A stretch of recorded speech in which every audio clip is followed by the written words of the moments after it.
Hello, everybody. Welcome back to Cinema Daily US. I'm Matthew Schuchman, and today we're talking about Paul Thomas Anderson's new film, One Battle After Another. And to say that this movie is not the most hyped thing in the world would be a lie, because right now you can't turn a corner without hearing about it. And as a big, long-time Paul Thomas Anderson fan since the early days of Sydney slash Hard Eight and Boogie Nights, I've been there for all of them, so this is kind of something I've been waiting for. So let's talk about the good and the bad. Overall, One Battle After Another is a great film. There's a lot to be loved about it. It's very funny, very light, especially for a Thomas Pynchon adaptation. Unlike, even though I loved Paul Thomas Anderson's Inherent Vice, his other Thomas Pynchon adaptation, that is much more in the Pynchon style, which is very, very, very easy to get lost in and not understand even what's going on. This is much more straightforward, and compared to the book it's based on, Vineland, uh, you know, the essence of Vineland is much more the skeleton of One Battle After Another. This is much more of a full Paul Thomas Anderson story than you may think. And with that, though, it comes off very well. Everybody in the movie is great. Leonardo DiCaprio is somebody that I think is often overrated. Not saying he's bad. I just think people go a little too crazy for him. He's usually kind of very out there, high energy, needing to really show you how great of an actor he is, kind of thing. And while that exists a little bit in One Battle After Another, there are scenes where it's like the best stuff I've ever seen from him. You may have seen in the trailers that one shot of Sean Penn coming up behind him in a grocery, well, it's not grocery store, 'cause I think it was just in general department store. But when it comes up behind him, watch his face during that scene. That's probably maybe the best acting I've ever seen. That's what you give the guy an award for, in my mind, not stuff like The Revenant. Him and Benicio del Toro, especially Benicio del Toro's performance in this is fantastic. Regina Hall, everybody from top to bottom, and chaseinfiniti. This is her first film. She does a great job. Sean Penn does a good job, but I mean the character's a weird character, so it's tough sometimes not to know if I'm supposed to just laugh at his performance because I think he's doing a strange job, or that's what was kind of built and was meant to be. But this is a film also that is doing a very good job in a lot of ways of presenting something that we're used to talking about in today's society, but in a different manner. Because I think a lot of times people would automatically try to tie things to stuff like toxic masculinity and something along those lines. But this is about strength in itself. This is about the idea that strength is not showing the outside to be the tough person, the person who is more nebbishy and crazy on the outside, but will do everything they have in their power to save those that they care for. On the inside, those are the strong ones. Um, and that I'll get back into that a little bit later in the negatives because that's maybe where some of my negatives come in for this film. But the top-notch part of it, especially, also is that ending chase scene, not the ending chase scene, but the end of the film, near end of film chase scene, which is both somehow simultaneously the slowest chase you'll ever see in your life and the most exhilarating chase you'll ever see in your life. We always talk about this as film critics or film connoisseurs, film historians, whatever you want to call us. The greatest car chases of all time, Bullet with Steve McQueen, the French Connection with Gene Hackman, and then maybe Ronin, Robert De Niro, and Jean Reno, and Sean Bean, a lot of people. There's a lot of people in those other films too. But this, I think, enters the pantheon now in those one of those top car chase scenes of all time. I think that's real, and it's really where the VistaVision shines, even though it's going to make you sick maybe a little bit depending on who you are.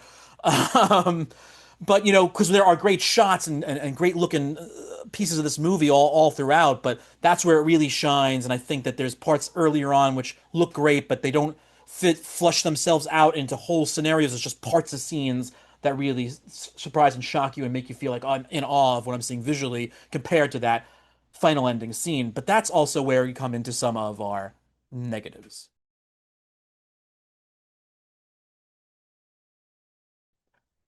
Like I said, I think One Battle After Another is a great film, but unlike some of my colleagues who are raving about it as if it's the end all be all of film, that this is your number one, this is my best film of the year. How do you even compare? I don't see it that way, unfortunately. Again, great film, loved it. Even though I like Licorice Pizza, I think it's a much better film than Licorice Pizza kind of stuff. But I think that a lot of people, this is a similar situation that happened with Top Gun Maverick. Also, again, good film. but I think people took the feeling, the thrill, and the exhilaration they got from those final pieces, the plane, the plane attacks, excuse me, the plane battles in Top Gun Maverick, and that car chase scene here in One Battle After Another, and they immediately took it to expand that feeling to the entire film. And I don't think that fits as much because, as I said earlier, this is a film talking about the quantities, qualifications, rights and wrongs, beliefs of what strength means. And while that's all there, it's very much just the pieces. And in the large scale of the longer movie, they are just kind of the tent poles holding this up compared to the connective tissue that's really tying everything together. Again, this is more of the positive kind of things, but I think it's great to have characters that are really strong on the outside, not so strong on the inside. And then you have Benicio del Toro's character, Sensei, who is the perfect balance. That is the person that you want everybody to be, kind of thing. But again, those only exist in specific scenes that do need all the rest of the story and plot to get there, but it doesn't tie up well enough for me, which makes me feel that the movie somehow did somewhat fail in what it was trying to do, especially when this is built around this idea of revolutionaries and taking back what's right and doing, unfortunately, maybe having to find where you realize where you're doing the wrong for the right, but then doing the right for the right. And while, again, those pieces are there, especially in the end, there is a piece of it that felt that it didn't tie those ends together so well because it's just pure in the face, pure in the face, and not enough of a nuance to make it really powerful. Uh, with that being said, it's also this is not a negative or a positive, but I would put it in the negatives column because I do feel a little weird about it, even though I think it's more of a positive because I think I love the idea that even though the French 47, who are the main group of domestic terrorists, we'll call them, which is which all of our protagonists are part of. Um, while they are doing real things, they are blowing up buildings. They are technically not on purpose at one point, but killing people, doing things, going out there and actually doing it.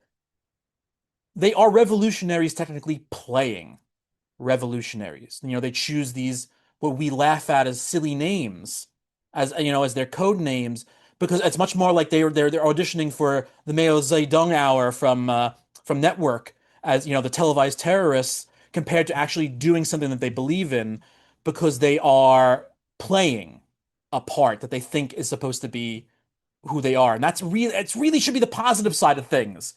But I kind of put it more toward the negative because again, it makes me feel like even though I know it's on purpose and done so well, the comedy aspect of it feels like it's more being played for comedy sometimes that I feel like it let down the story a little bit, even though I love the fact of what they were doing.